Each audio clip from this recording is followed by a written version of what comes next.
अगला टॉपिक यही है, how to create more employment. तो एम्प्लॉयमेंट कैसे क्रिएट करें यही बता दीजिए। तो देखिए कुछ तरीका है। सबसे पहला है ये, हमने देखो पहले यहाँ पे पढ़ लेते। We can see that there continues to be considerable under employment in agriculture. ठीक है, फिर कुछ ऐसे भी लोग हैं जो एकदम ही खाली बैठे हुए अनएम्प्लॉयड है।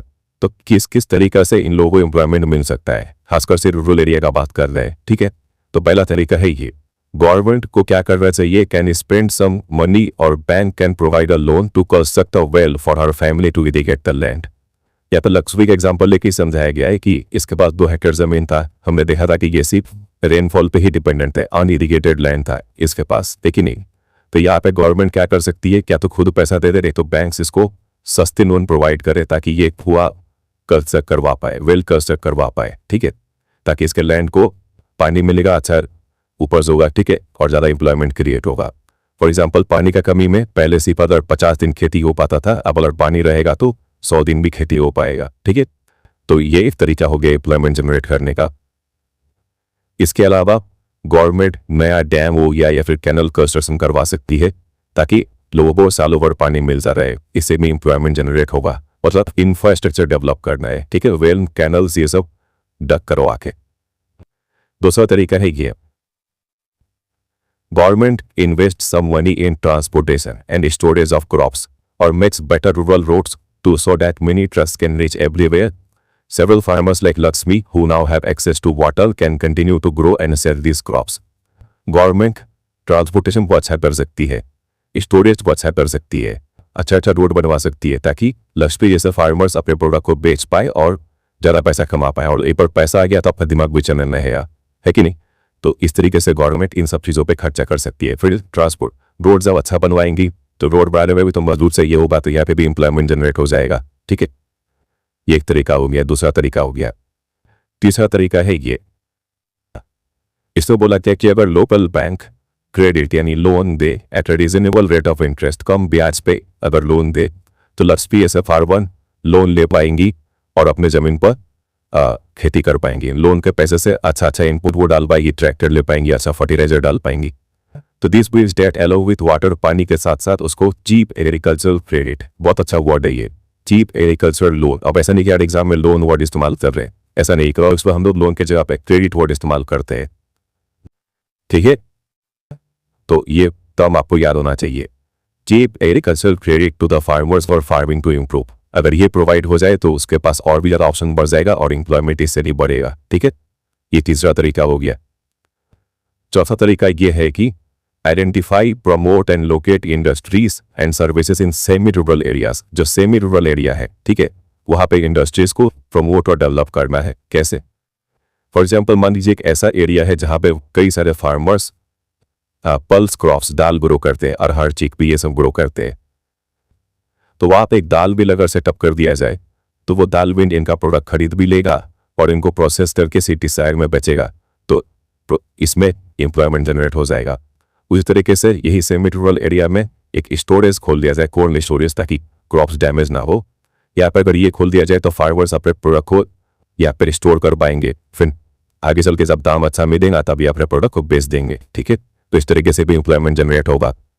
एक तरीका ये है कि मान लीजिए कोई एक ऐसा विलेज है जो कि फॉरेस्ट के पास है, तो वहाँ पे एक हनी कलेक्शन सेंटर बनाया जा सकता है जहाँ पे फार्मर्स आके अपना प्रोडक्ट इकट्ठा करेंगे और बेचेंगे। ठीक है, इससे भी एम्प्लॉयमेंट जनरेट होगा। इसके साथ साथ it is also possible to set up industries that process vegetables and agricultural produce like potato, sweet potato, rice, wheat, tomato, fruits. आप ऐसे इंडस्ट्री सेटअप कीजिए जो इन सब चीज़ों को प्रोसेस करते हो और प्रोसेस करके कोई एक ऐसा प्रोडक्ट बनाए, फिर उसको जाकर मार्केट में बेचा जाए, चिप्स, सॉस ये सब बना के मार्केट पे बेचा जाए। तो यहाँ पे भी एम्प्लॉयमेंट जनरेट हो सकता है। ठीक है, तो ये सब कुछ तरीका हो गया जिससे एम्प्लॉयमेंट जनरेट किया जा सकता है। एक और तरीका है, फेमस तरीका, जो कि है एजुकेशन में और दूसरा है हेल्थ में। देखिए रूरल एरियाज में देखा गया है कि कई सारे आज के टाइम पे, देखिए पहले इससे पे बात करते हैं। In India 60% of population belongs to the age group, ये एज ग्रुप को बिलोंग करता है 5 साल से 29 साल का बीच का उम्र का 60% पॉपुलेशन है।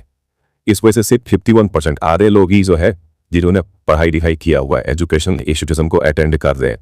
बाकी सारे जो जवान लोग हैं वो लोग क्या तो घर में बैठे हुए हैं, ये नहीं तो कहीं पे काम कर रहे हैं, चाइल्ड लेबर के रूप में काम कर रहे हैं। ठीक है, अगर ये सब बच्चे स्कूल जाएंगे तो हमें क्या चाहिए होगा, स्कूल का बिल्डिंग बनाना पड़ेगा, वहाँ पर टीचर्स रखना पड़ेगा, अदर स्टाफ रखने पड़ेंगे, और ये बच्चे भी स्किल होके निकलेंगे। ठीक है, तो फायदा ही फायदा है। स्कूल बनाएंगे, यहाँ पे लेबर लगेगा, एम्प्लॉयमेंट जनरेट कर दिया आपने, टीचर्स को रखेंगे पढ़ाने के लिए, स्टाफ्स को रखेंगे, आपने एम्प्लॉयमेंट जनरेट कर दिया। फिर ये जो बच्चे यहाँ पे पढ़ेंगे, पढ़ के निकलेंगे तो उनके पास स्किल होगा, ये जाके आगे चल के सेकेंडरी या फिर टर्शरी सेक्टर में काम कर सकते हैं। ये एक तरीका हो गया। फिर ऐसा ही कुछ काम आप हेल्थ सेक्टर में भी कर सकते हैं। हेल्थ रूरल एरिया में हेल्थ को इम्प्रूव करने के लिए आप कई सारे डॉक्टर्स चाहिए, नर्सेस चाहिए, हेल्थ वर्कर्स चाहिए, तो आप हॉस्पिटल्स बनाइए, वहाँ पे वर्कर्स का जरूरत होगा, वहाँ पे एम्प्लॉयमेंट जनरेट होगा। एक बार हॉस्पिटल बन गया तो वहाँ पर डॉक्टर्स, नर्स, हेल्थ वर्कर को कोई काम मिलेगा, यहाँ पे भी एम्प्लॉयमेंट जनरेट होगा। ठीक है, ये सब कुछ तरीका हो गया।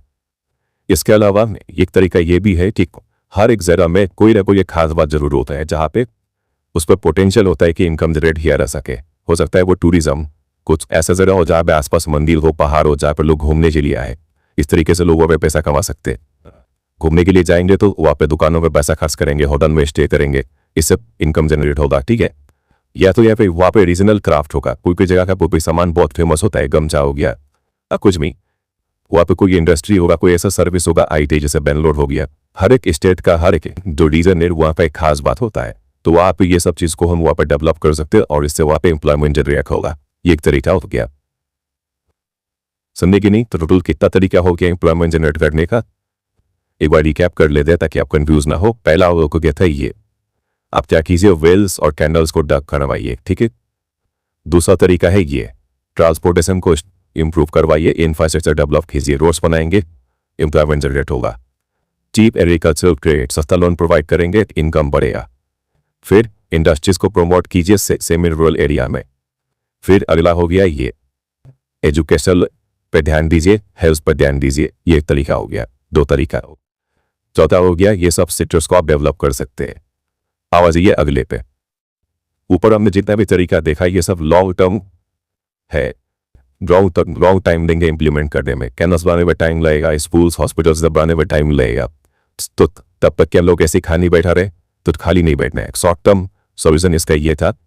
शॉर्ट टर्म फिक्स करने के लिए इसको गवर्नमेंट ने क्या किया, एक लॉ बनाया, implementing the right to work in about 625 districts of India. Government ने ये लॉ लाया, राइट टू वर्क, काम का अधिकार, इसको बोला गया मनरेगा। 2005 ईयर में ये लॉन्च हुआ था। फुल फॉर्म है Mahatma Gandhi national rural employment guarantee act 2005। ठीक है, ये एक्ट क्या कहता है, देखिए, अंडर मनरेगा 2005 all those who are able to and are in need of work in rural area are guaranteed 100 days of employment in a year by the government। इस act के तहत गवर्नमेंट कहती है कि हर वो लोग जो काम करने के लायक है और काम करना चाहते हैं वो लोग को 100 दिन का काम देंगे गवर्नमेंट। ठीक है, तो 1 साल के अंदर कंपल्सरी ये देंगे ही देंगे। अगर गवर्नमेंट मान लीजिए ये 100 दिन का काम नहीं दे पाती है तो गवर्नमेंट उसके बदले क्या करें कि अनएम्प्लॉयमेंट अलाउंस, उसके बदले उसको फ्री वे से बढ़ाकर पैसा देंगे। ठीक है, ये 100 दिन का। तो ये है इस एक्ट का प्रोविजंस। सो याद रखिए, एग्जाम में डायरेक्ट क्वेश्चन आएगा इसके ऊपर शॉर्ट नोट लिखने के लिए, तो ये पूरा यहाँ से यहाँ तक लिखना है। अब आपके मन में ये सवाल आएगा कि 100 दिन में क्या काम देंगे, तो वही ऐसा ही काम को यहाँ पे ज़्यादा प्रेफरेंस दिया जाएगा जिससे कि लैंड का प्रोडक्टिविटी बढ़ पाए। ठीक है, कैनल्स बनाना हो गया, रोड्स बनाना हो गया, ये सभी काम ज़्यादा दिया जाता है, नाला बनाना हो गया, ये सब काम दिया जाता है। ठीक है, चलिए, तो ये मनरेगा के बारे में ध्यान रखिएगा।